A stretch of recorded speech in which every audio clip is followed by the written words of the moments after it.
kabads. Pang-ayos trabaho mga kabads. Lalakad lang tayo para makatipid tayo sa pamasahe.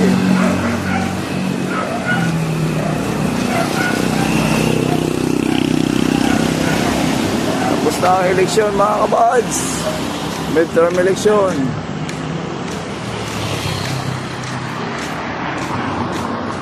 Sana magaling yung mga senador na umupo ngayon at mga party list. Marami sana silang matulungan, lalo na sa pangailangan ng mga kapwa-tao nila.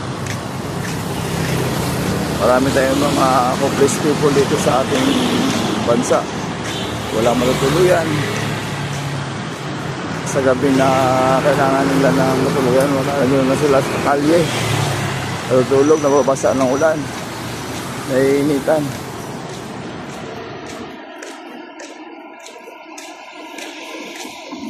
At saka maging priority sana nila yan. Number 1 na pangailangan ng mga tao. Lalo pang mga mahihirap, walang kakayanan. Hirap magpapa-hospital kasi hindi ka na matatanggapin ng hospital ngayon kung wala kang pera. Walang hospital ngayon na tatanggap sa iyo.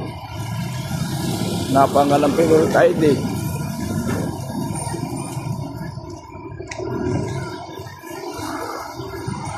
Paano kung wala kang ganun, hindi ka makapag-hospital.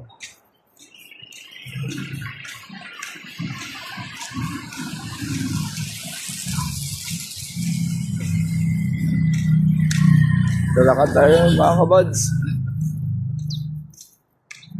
Papunta sa aking trabaho para matipid ng konti.